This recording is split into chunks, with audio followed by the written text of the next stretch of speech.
გამარჯობა, მე ნატა მახვილაძე ვარ და თქვენ დღის ქრონიკას უყურებთ. ქართული ოცნება ძალადობის წახალისებას გმობს და ევროკავშირის საელჩოების წარმომადგენლებს ისევ დიპლომატიური ეტიკეტის დაცვას ურჩევს. მართულ გუნდში მიაჩნიათ, რომ ზოგიერთი საელჩოს მიერ გაკეთებული განცხადება არასამთავრობო სექტორს პროვოცირებს. არ არის გამორიცხული ეს იყოს ერთ-ერთი მიზეზიც, რის გამოც გამჭვირვალობის კანონით დაკისრებული ვალდებულებების შესრულებაზე ქართული არასამთავრობო სექტორის უმრავლესობა უარს ამბობს.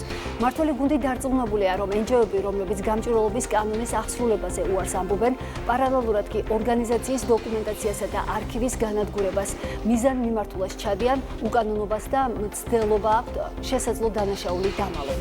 მიზან მიმართულ უკანონობას შეიძლება ჩაითვალოს იმ ოპოზიციონერების ქმედებებით, რომლებიც საგამოძიებო კომისიაზე მისვლაზე უარს ამბობენ. პარლამენტის საგამოძიებო კომისიებში გამოუცხადებლობისთვის ევროკავშირის წევრ ქვეყნებში მათი ეროვნული სამართლებრივი სისტემების მიხედვით სანქციები განსხვავდება, თუმცა უმეტეს დემოკრატიულ ქვეყანაში დაუმორჩილებლობა სერიოზულ სამართალდარღვევად მიიჩნევა. მიმდინარე პოლიტიკურ კვირას ჩვენს ეთერში რეგიონული განვითარების და თვითმმართველობის კომიტეტის თავმჯდომარე ირაკლი ქადაგიშვილი შეაჯამებს. თეთრი სახლი ისევ დუმს ისრაელ-ირანის კონფლიქტთან მიმართებაში და საუბრობს, რომ გადაწყვეტილებას ორ კვირაში მიიღებს. ახლო აღმოსავლეთში სიტუაცია კი უკიდურესად დაძაბულია და მიმდინარეობს შეტევა ბირთვულ ობიექტებზე, რაც გლობალურ საფრთხეს ქმნის. ექსპერტების თქმით, ცივი ომის პერიოდიდან მოყოლებული ბირთვული სტრატეგიული შეიარაღების შეზღუდვისა და კონტროლის შესახებ არსებული არც ერთი შეთანხმება აღარ არსებობს. შესაბამისად, გამქრალია საერთაშორისო ვალდებულებები და გადამოწმების მექანიზმები. რა საფრთხეების წინაშე დგას მსოფლიო? საერთაშორისო ურთიერთობების სპეციალისტი შოთა თხელიძე შემოგვეთდება სტუდიაში ამ თემით. მაშასე დავიწყოთ, პირველი სტუმარი არის ირაკლი ქადაგიშვილი. ძალიან დიდი მადლობა ბატონო ირაკლი, რომ მონაწილეობთ გადაცემაში. მოკლედ, დღეს ევროკავშირის ელჩის განცხადებები მოვისმინეთ. პაվել ჰერჩინსკიმ თქვა, რომ ევროკავშირს არასოდეს დაუფინანსებია ძალადობა, ვგმობთ ძალადობასო, ასე თქვა მან. მისივე თქმით, ევროკავშირის მიერ გაწეული ფინანსური დახმარების ნახევარი ყოველთვის მიმართული იყო საქართველოს ბიუჯეტისკენ. ეს მისი სიტყვებია. რა არგუმენტებს დაუპირისპირებთ ამ შემთხვევაში? მივესალმები ჩვენს მაყურებელს. პირველ რიგში უნდა ითქვას ერთი რამ. ჩვენ ვნახეთ, რომ ანალოგიური კანონები, რომელიც საქართველოში მიიღება, რაც დემოკრატიულ ქვეყნებშიც მოქმედებს, ჩვენთან ყოველთვის მათი მხრიდან წინააღმდეგობას იწვევდა. მაგალითად, მე ვერ დამისახელებთ ვერცერთ ევროპულ ქვეყანას, სადაც რომელიმე სახელისუფლო თუ არასახელისუფლო ორგანიზაცია არ არის ვალდებული, რომ მისი ფინანსური აქტივები, ანგარიშები, გრანტები თუ ასე შემდეგ, თუ საგანმანათლებლო პროგრამები არ იყოს სრულად გამჭვირვალე. ესეთი რამ არ არსებობს ელემენტარულად, მაგრამ როგორც კი ჩვენთან ელემენტარული გამჭვირვალობის საკითხი დადგა, დავინახეთ, რომ ამაზე როგორი კატეგორიული წინააღმდეგობა გაგვიწიეს. არ არსებობს არც ერთი დემოკრატიული სახელმწიფო, მათ შორის ევროპას, ამერიკის შეერთებულ შტატებს გულისხმობ ხოლმე მე პირველ რიგში, რომ საგამოძიებო საპარლამენტო კომისიაში გამოუცხადებლობის შემთხვევაში ან დაუმორჩილებლობის შემთხვევაში შესაბამისი მკაცრი სხვადასხვა ტიპის სანქციები არ მოქმედებს და ეთერში ეს უკვე მრავალჯერ იქნა გაჟღარებული, მაგრამ ჩვენთან დამოკიდებულებაში ეს ყველაფერი რა თქმა უნდა კრიტიკას იმსახურებს. არ არსებობს არც ერთი სახელმწიფო, სადაც პოლიციაზე თავდასხმა, სასამართლოზე თავდასხმა, სასამართლოს უპატივცემულობა, სახელმწიფო დაწესებულებებზე შტურმის მიტანა, მათ შორის ყველა ტიპის, ასე ვთქვათ, კანონით აკრძალული ისეთი მეთოდების გამოყენება, როგორიც არის რაღაცა საგნით, ქვით, მით უმეტეს ცეცხლის ქვეველი სხვადასხვა მოწყობილებით, ან მოლოტოვის კოქტეილით შეტევა ან პოლიციაზე, ან სახელმწიფო თუ სხვა შენობებზე არ ისჯებოდეს კანონით. თუმცა ჩვენთან ეს ყველაფერი, რა თქმა უნდა, დაუშვებელია ამაზე რეაგირება და ეს ყველაფერი მათ შორის ევროკავშირის და სხვა ელჩების მიმართ არის ჰეროიზებული. აქედან გამომდინარე არის სწორედ ისმება კითხვა, რა მოტივაცია ამოძრავებს ევროკავშირის გარკვეულ წრეებს, როდესაც საქართველოსთან დაკავშირებით აი მათთან რაც ყველაფერი მოითხოვიან ზედმიწვენით უნდა მუშაობდეს, ჩვენთან აბსოლუტურად ყველაფერი რუსულად ბჭყალებში ერთი სიტყვით რომ შევადაროთ არის ასე თქვათ ასახული. ანუ აქ ცალსახად უკვე ჩანს რომ მათი მიზანი არ არის ის რომ საქართველოსშიც ევროპული სტანდარტი იყოს, მათი მიზანი არის რომ ამ სტანდარტობით, ანუ მათ მიერვე დანერგილი საქართველოში ამ ორმაგი სტანდარტებით თავისი პოლიტიკური მიზნები განახორციელონ. რა არის ეს პოლიტიკური მიზანი? არა ეროვნული ხელისუფლება, რომელსაც ხალხი ირჩევს. არა აქვს მნიშვნელობა რა ერქმება პარტიას, მაგრამ რასაც ხალხი ირჩევს. არამედ ის პოლიტიკური ძალა ხელისუფლებაში მოყვანილი, რომელიც ერთგვარი მარიონეტი ხელისუფლების როლს შეასრულებს. აი ეს მიზანი იკვეთება, იმიტომ სხვანაირად წარმოუდგენელია, რატო უნდა ერქვას იმ კანონს შენთან, რაც წლებია მუშაობს საქართველოში ამ კანონთან დაკავშირებით დაუმორჩილებლობა რატო უნდა ცხადდებოდეს. აქეთკენ წაიყვანეს მათ ეს პროცესი იგივე არჩევნებთან დაკავშირებით ჯერ წინა საარჩევნო პერიოდში ყველანაირი დემოკრატიის, სახელმწიფო სუვერენიტეტის, დიპლომატიური კანონის და ეტიკეტის დარღვევით ჩართულობა არჩევნებში პირდაპირ. შემდეგ არჩევნების შედეგებით უკმაყოფილოებმა ოდირისა და ეუთოს დასკვნა საერთოდ როიტყვიან მიჩქმალეს, არც კი განიხილეს როიტყვიან და აცხადებენ, ასე ვთქვათ, ეს ჩრდილში მოაქციეს არჩევნების შედეგები. რითაც ამ მათ მიერ, ასე ვთქვათ, ნაკარნახებ ოპოზიციას აი ესეთი ტოტალური საბოტაჟისკენ უბიზგეს გზა. ეს არის ყველაფერი და ეხლა, რა თქმა უნდა, ფარისეულურია ეს განცხადება. სხვათა შორის ერთ რამესაც ვიტყვი.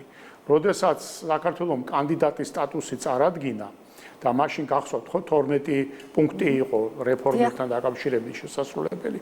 ჩვენ ეს ყველა პუნქტები შევასრულეთ. ახალი ჩამოსული იყო მაშინ ბატონი ხერჩინსკი საქართველოში ელჩად. მე მასთან პირადად მქონდა შეხვედრა, ის პარლამენტში მოვძანდა და გავიარეთ ჩემი მაშინვე წესებისა და რეგლამენტის კომიტეტის თავმჯდომარე ვიყავი და ჩვენ კომიტეტს მთელი რიგი საკითხები ჰქონდა საპარლამენტო კონტროლთან დაკავშირებით შესასრულებელი. ჩვენ ეს კარგად გავიარეთ, კარგად შევასრულეთ. მე ეს ყველაფერი გაუზიარე ბატონ ელჩს და ვკითხე, აი მიუხედავად ამისა, რატომ მოხდა რომ უკრაინას და მოლდოვას მიანიჭეს და ჩვენ რა ფაქტობრივი მოცემულობის გამო არ მოგვანიჭეს, მაშინ გახსოვთ ხო კანდიდატის სტატუსი არ მოგვანიჭეს და აქ მიტინგები და რევოლუციური სცენარები დაგვიდგეს რუსთაველის გამზირზე. მისი პასუხი იყო ესეთი. რიტორიკის ტრაექტორია იყო სხვაგვარიო. ანუ არგუმენტი როგორც მაშინ დღესაც არ გააჩნიათ. უბრალოდ რიტორიკა აქვს ესეთი, რომ საქართველოს არა აქვს უფლება იგივე კანონი ამოქმედოს და იგივე წესი ამოქმედოს ჩვენ ქვეყანაში, როგორც თქვათ, სხვა დემოკრატიულ სახელმწიფოებში არის. იგივე მედია სტანდარტთან დაკავშირებითაც ანალოგიური ვითარებაა. აბა გაბედოს მათ ქვეყანაში, ევროპაში რომელიმე მედია საშუალება ის, რაც ხდება აქ. ნახეთ, არასამთავრობო სექტორზე მინდა შედარება მომეყვანა. დიახ, გავამახვილო ისევ ყურადღება. აი, შესაძლებელია თუ არა, რომ აი საელჩოების მიერ ერთგვარად არასამთავრობო სექტორის აი ამგვარი დალობირება ბჭყალებში იყოს მათი ქმედების მაპროვოცირებელი. აი, გულისხმობთ თუნდაც იმას, რომ NGO-ები გამჭვირვალობის კანონის აღსრულებაზე უარს ამბობენ და აი პარალელურად ორგანიზაციის დოკუმენტაციას და არქივს ანადგურებენ. რა თქმა უნდა, იმიტომ რომ მათ ინტერესებში ფაქტია, რომ არასამთავრობო ორგანიზაციები გამოყენებული იქნა, ასე ვთქვათ, ფასადურად იყო ერთი, მithom რომ მხოლოდ და მხოლოდ კეთილშობილური საქმეები, მაგრამ რეალურად ამზადებდნენ მათი მეშვეობით საქართველოში გარკვეულ პოლიტიკურ და თუ არჩევნებით ამას ვერ მიაღწევდნენ, მერე ფერადი რევოლუციების მეშვეობით, აი ამ ასე ვთქვათ, ამისთვის განკუთვნილი ბაზა იყო ამ არასამთავრობო ორგანიზაციების შექმნილი. ჩვენ გვახსოვს, რომ მათ შორის არჩევნებზე სადამკვირვებლო არასამთავრობო ორგანიზაციები, როგორც 2020 წელს, ასევე 2024 წლის არჩევნებში, აქ ლაპარაკია ისფესზე, პირდაპირ გამოყენებული იქნა არჩევნების შედეგების დისკრედიტაციისათვის. ეს ხო ფაქტებია და ამ ფაქტების აღიარებას ხო გვახსოვს, როგორ არ უნდათ, როგორ უჭირდათ თვეების განმავლობაში მალავდნენ. და ეხლაც ეს არასამთავრობო ორგანიზაციები რატო ანადგურებენ თავიანთ მასალებს, რატო არ უნდათ ღიაობა? იმიტომ ის ფული, რომელსაც ისინი იღებდნენ, არ მოხმარებულა იმ დეკლარირებულ მიზნებს, რა აბრაც აქვთ გამოკრული. სინამდვილეში ამ აბრის უკან სწორედ ეს რევოლუციები იგულისხმებოდა და ეს არასანქცირებული ჩარევები ქართულ პოლიტიკაში, რაც ყველა დემოკრატიული წესით, ყველა სახელმწიფოებს შორის ურთიერთობის წესით, ყველა დიპლომატიის წესით აკრძალულია. მაგრამ როცა მიზანი არის, რომ აქ რეჟიმი მათივე თქმა დამკვიდრებული, ასე ვთქვათ, ფრაზა რეჟიმ ჩეინჯინგი და არა არჩევნების შედეგების პატივისცემა, მაშინ რა თქმა უნდა ამ ბრძოლის დროს ყველანაირი ხერხი როიტყვია დასაშვებია. კი ბატონო, პაվել ჰერჩინსკიმ დღეს ისიც თქვა, რომ 23 ივნის, ანუ ორშაბათს ევროკავშირის საგარეო საქმეთა მინისტრები საქართველოსთან დაკავშირებით სამ საკითხზე იმსჯელებენ, ეს არის დეზინფორმაცია ევროკავშირის წინააღმდეგ, სანქციების შემოღების შესაძლებლობა და uvizო მიმოსვლის საკითხი. აი რა მოლოდინი გაქვთ, როგორ ფიქრობთ და თუ არის რაიმე სახის კომუნიკაცია თუნდაც ელჩთან ირკვევა, რომ თავად გონიათ, რომ დეზინფორმაცია ევროკავშირის წინააღმდეგ მუშაობს საქართველოში. აი მაგალითად, რასაც მე ვამბობ, მათთვის ეს არის დეზინფორმაცია. მაგრამ თქვენ ეთერშივეც აჩვენეთ, ხო? რომ მაგალითად საგამოძიებო კომისიისადმი დაუმორჩილებლობა, ხო არა, რომ დაუმორჩილებლობა მათ ყველა ქვეყანაში კანონით, ასე ვთქვათ, დასჯადიარი და სხვადასხვა სანქციას ექვემდებარება. მათ ყველა ქვეყანაში გამჭვირვალობა აუცილებელი მოთხოვნა არის და შესაბამის კანონებს ამკაცრებენ კიდევ ამ მიმართულებით. მაგრამ მაგალითად იგივე მედია სტანდარტი მათ ქვეყანაში ყველგან სავალდებულოა.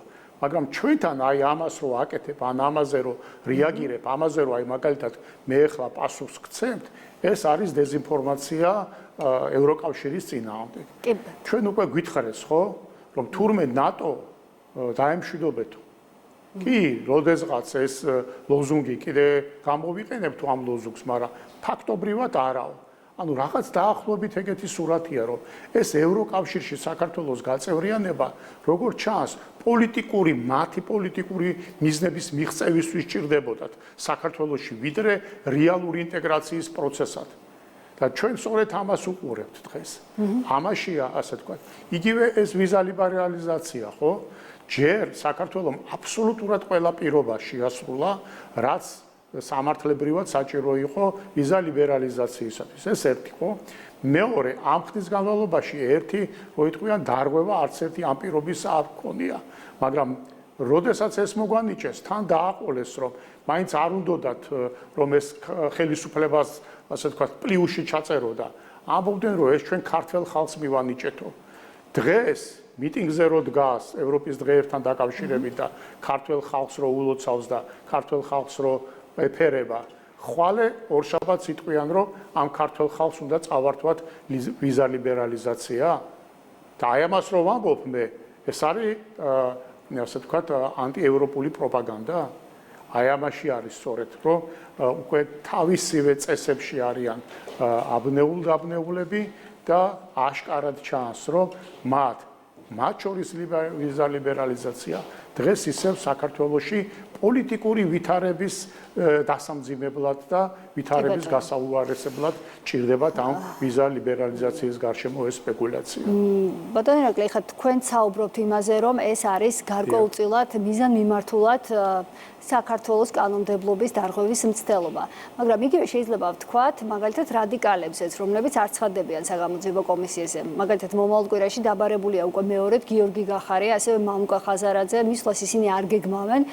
და თქვენც აღნიშნეთ, რომ საგამოძიებო კომისიაზე გამოუცხადებლობა მაგალითად დასავლურ ქვეყნებში ჯარიმით და ზოგადად სოლიდური სასჯელით ისჯება. მინდა მაგალითებიც მოვიყვანო, მაგალითად გერმანიაში პოლიციის თანხლებით კომისიაზე იძულებით მიყვანა ხდება, ამ შემთხვევაში ჯარიმა, ასევე სისხლის სამართლებრივი დევნაც არის მიზანშეწონილი მათი კანონმდებლობით.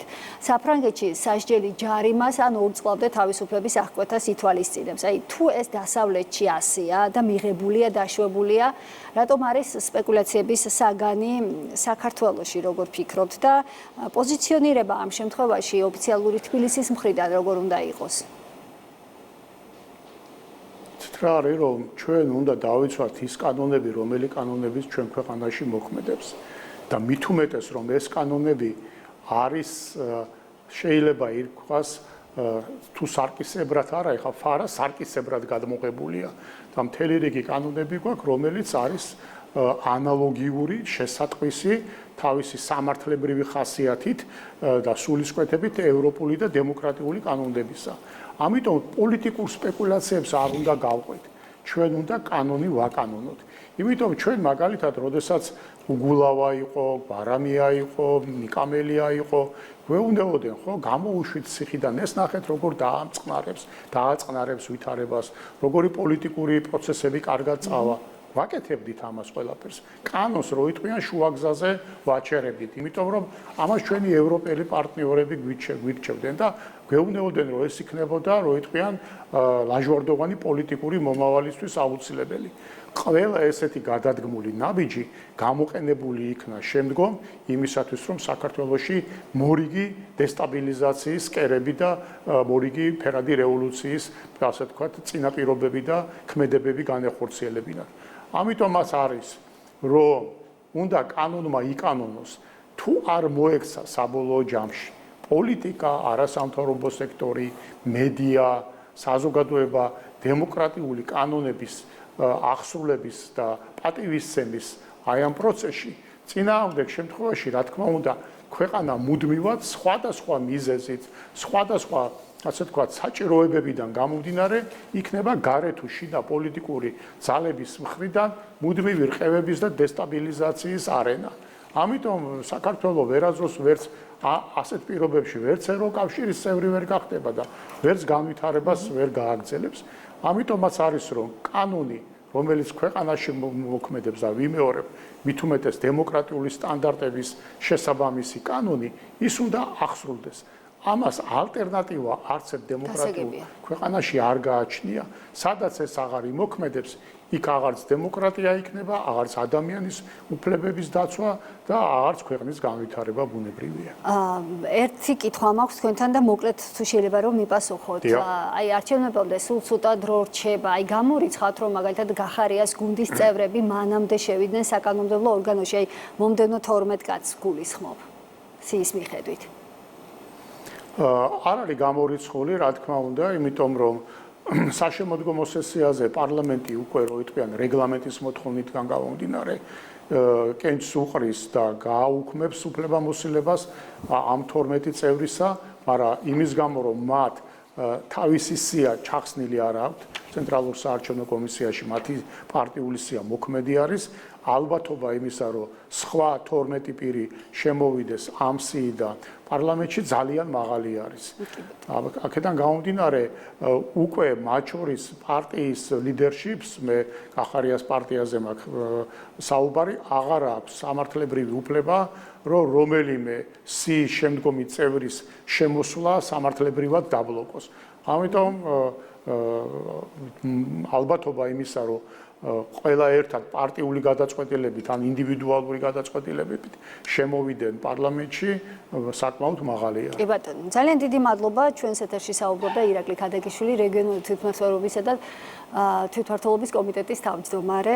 ძალიან დიდი მადლობა. მივესალმებით ჩვენ შემდეგ სტუმარს შოთა თხელიძე, საერთაშორისო ურთიერთობების სპეციალისტი, შემოგვიერთდება საკმაოდ მნიშვნელოვანი თემით სტუდიაში, ეს არის ისრაელ-ირანის კონფლიქტი. მოკლედ, თქვენ გისმენდით მე თქვენ პოდკასტში და საუბრობთ იმაზე, რომ რუსეთ-უკრაინის და ისრაელ-ირანის ომები არ არის საერთაშორისო სისტემის რევიზიაზე ორიენტირებული დაპირისპირებები და არა მხოლოდ ამ ქვეყნებს შორის დაპირისპირებები. აი, რას გულისხმობთ, რა არის დაბალი ინტენსივობის მსოფლიო ომი?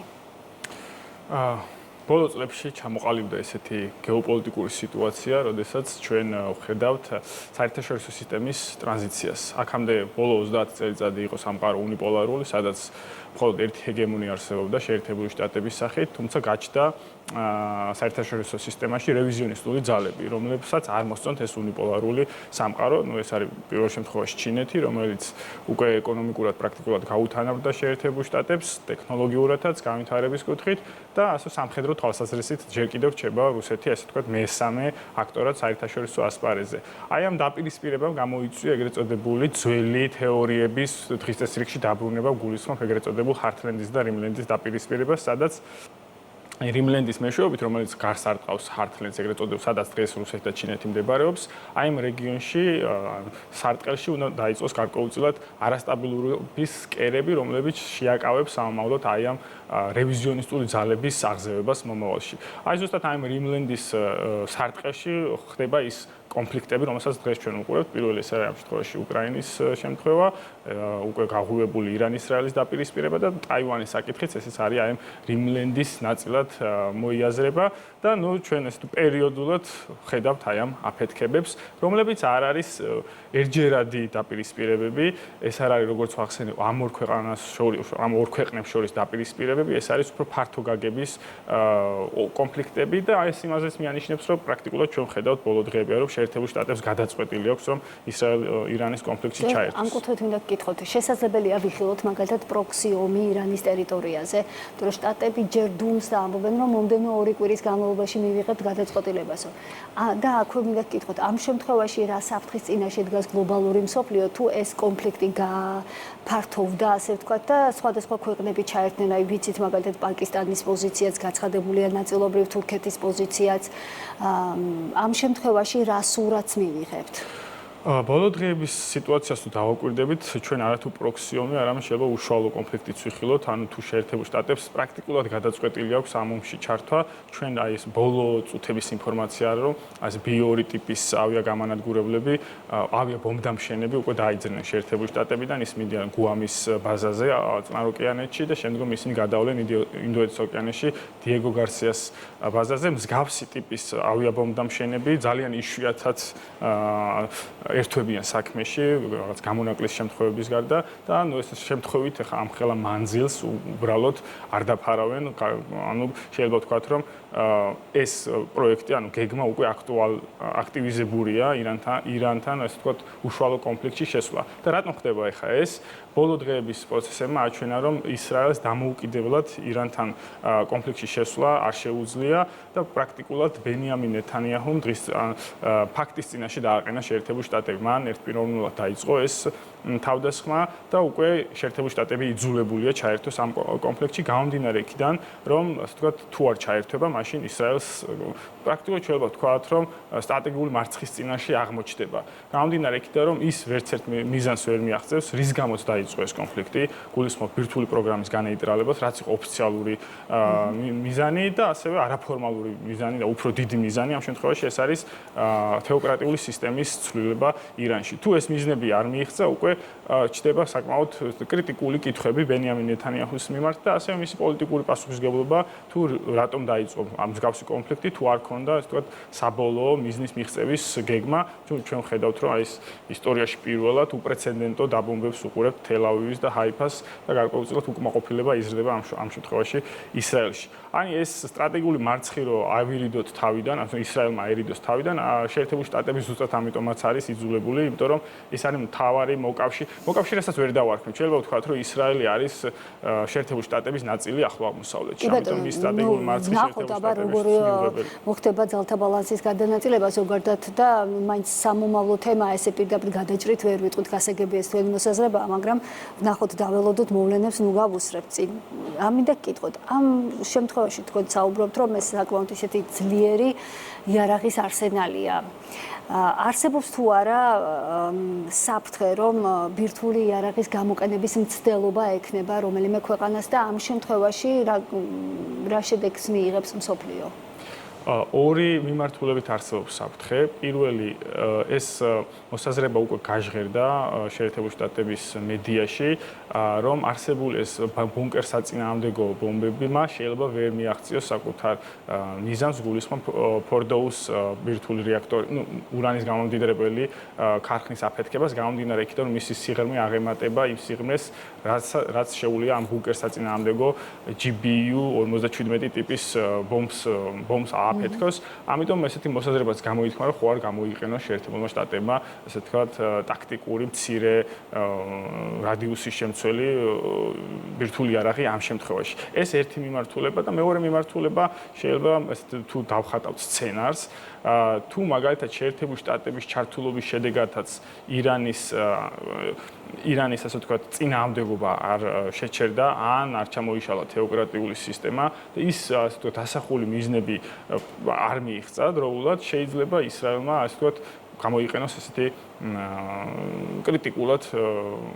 კრიტიკული ნაბიჯი გადადგას და გამოიყენოს თვითონ ეს ბირთვული იარაღი. წინააღმდეგ შემთხვევაში როგორც ვახსენე, ისრაელის სტრატეგიული მარცხი ნიშნავს ასე ვთქვათ მთლიანად არათუ რეგიონული ფორმაციის და სურათის შეცვლას, არამედ გეოპოლიტიკური სურათის შეცვლას, როგორც ვახსენებ მე ახლა ჩემს პოდკასტებში, ახლო აღმოსავლეთი ეს არის გეოპოლიტიკური დაპირისპირების სცენა ჩინეთს და შეერთებულ შტატებს შორის, ჩინეთსა და რუსეთს შორის. ეს რეგიონი არის კრიტიკულად მნიშვნელოვანი მსოფლიოსთვის, გამომდინარე მისი ასე ვთქვათ ტრანზიტული ხასიათიდან და ასევე მისი ენერგეტიკული სიმდიდრიდან გამომდინარე. ამიტომ ვინც აკონტროლებს ამ რეგიონს, სამომავლოდ ის ხდება ხოლმე ჰეგემონი, ამიტომ ხო აქ კრიტიკულ სურათს ასე ვთქვათ კიდევ ამძაფრებს ისიც რომ შეერთებული შტატების ჩართულობას დიდი ალბათობით მოყვება საპირწონე ჩართულობა ჩინეთის მხრიდან, იგივე თქვენ როგორც ახსენეთ პაკისტანის მხრიდან, შეიძლება დაბალი ინტენსივობის ჩართულობა ვიხილოთ რუსეთის მხრიდან და ასევე ჩვენ ვიხილეთ პაკისტანის თავდაცვის მინისტრის განცხადებას, რომ თუ ბირთვული ესკალაცია მოხდება ირანის ტერიტორიაზე, ის მზად არის თავად გამოიყენოს საკუთარი ბირთვული იარაღი ამ შემთხვევაში ისრაელის წინააღმდეგ. ამ შემთხვევაში საფრთხები საკმაოდ დიდია. როგორ ფიქრობ, მოლაპარაკებების შანსები რამდენად არსებობს ამ შემთხვევაში? თუ უკვე ძალიან დაგვიანებულია? ჩემი აზრით დაგვიანებულია. როგორც ვთქვი, თუ ამ სტატუს-კვო-ით მორჩება ეს კონფლიქტი, ეს არის ისრაელისთვის მიუღებელი, იმიტომ რომ როგორც ახსენე, მისი მიზნები მიუღწეველი რჩება, ასევე თეოკრატიული სისტემა მიიღებს ლეგიტიმაციურ ბუსტს, მისი მხარდაჭერა გაიზრდება, მან გაუძლო შეერთებული შტატების და ისრაელის ერთდროულ თავდასხმას და ასევე დღის წესრიგში უფრო აქტიურად დადგება ბირთვული შემაკავებლის შექმნის ფაქტორი, რაც ეს არის კატეგორიულად მიუღებელი სცენარი როგორც ისრაელისთვის, ასევე შეერთებული შტატებისთვის. დღეს ახლა მაგალითად დონალდ ტრამპმა განაცხადა, რომ ორკვირიან ვადას ვაძლევ ირანს, რომ ეს დიპლომატიურად მიიღწეს, უბრალოდ გამოაცხადოს კაპიტულაცია, არანაირი დიპლომატიური შეთანხმებაზე აქ საუბარი არ იყო და ჩემი აზრით ეს ორკვირიანი ვადაც ეს არის მოსამზადებელი პერიოდი იმისათვის, რომ შეერთებულმა შტატებმა უფრო რაღაც მომზადებული ჩაერთოს ამ კონფლიქტში. სამწუხაროდ ესეთი სცენარები შეიძლება გავხატოთ. გასაგებია მესმის თქვენი პოზიცია. როგორ ფიქრობთ, საქართველოს პოზიციონირება როგორ უნდა იყოს ამ შემთხვევაში? ხო, ძალიან მარტივი ამ კითხვაზე პასუხი. ჩვენ ორივე ქვეყანა ეს არის ჩვენ მეგობარი ქვეყანა, ორივესთან გვაქვს ჩვენ ეკონომიკური, სავაჭრო ურთიერთობები, ორივე ქვეყანა აღიარებს საქართველოს ტერიტორიულ მთლიანობას, სუვერენიტეტს, ამიტომ აქ ჩვენ ნეიტრალური, ასე სამშვიდობო პოზიცია უნდა გქონდეს, რომ ნებისმიერი კონფლიქტი რეგიონში მიუღებელია, გამომდინარე იქიდან, რომ ეს პატარ-პატარა ქვეყნები, რომლებიც შედის, ახლო აღმოსავლეთ ჩვენ პრაქტიკულად ვესაზღვრებით და ეს კონფლიქტები აუცილებლად გადადინდება ამ პატარა სახელმწიფოებზე, რაც მათთვის კრიტიკული მოცემულობაა და ეს სამშვიდობო რიტორიკა უნდა იყოს უპირველესი ამ შემთხვევაში საქართველოს პოზიცია. კრიტიკული მოცემულობა იქნება იმ შემთხვევაში, თუ ბირთვული იარაღის გამოყენებაც მოხდა და გარდა ამისა, ასევე დევნილების საკითხით საკმაოდ მნიშვნელოვანი ამის მოგვარების ტენდენცია როგორ გესახებათ? ხო, თუ მასშტაბურ კონფლიქტში გადაიზარდა ეს დაპირისპირება, გარდაუვალია, როგორც ახსენეთ, მიგრაციული ტალღები, ირანის გეოგრაფიას თუ შევხედავთ, მიგრაციული ტალღები აღმოსავლეთით პრაქტიკულად არ იქნება, მის მიგრაციული ტალღები იქნება დასავლეთით ან ჩრდილოეთით. ეს არის თურქეთის, სომხეთის მიმართულება, შეიძლება ერაყის ნაწილიც. სომხეთის მიმართულება ნიშნავს საქართველოს მიმართულებაც, რაც ჩვენთვის ესეთი არ მგონია ხა აზერბაიჯანში გადავიდეს მიგრაციული ტალღები, იმიტომ რომ გარკვეულწილად პოლიტიკური დაპირისპირება მაინც არსებობს ამ ქვეყნებს შორის, ამიტომ ეს ძირითადად ეს სამი მიმართულება, ამიტომ ჩვენთვისაც ეს ამ შემთხვევაში გამოწვევა არ დაგვავიწყდეს ის, რომ ირანი არ არის პატარა დემოგრაფია საკმაოდ მასშტაბური აქვს, ერთ-ერთი ყველაზე დიდი სახელმწიფო ამ თვალსაზრისით ახლო აღმოსავლეთში. დაახლოებით 90 მილიონზე მეტი ადამიანი ცხოვრობს და განსაკუთრებით მოსახლეობის სიჭარბე არიან ჩრდილო-დასავლეთ ნაწილში ამ თვალსაზრისით, რომელიც ჩვენთან ახლოს არის ამ შემთხვევაში. კი ბატონო, ძალიან დიდი მადლობა საინტერესო საუბრისთვის. ჩვენს ეთერში შოთა თხელიძე, საერთაშორისო ურთიერთობების სპეციალისტი საუბრობდა. მე კი ამით გემშვიდობებით და მშვიდობიან უქმეებს გისურვებთ.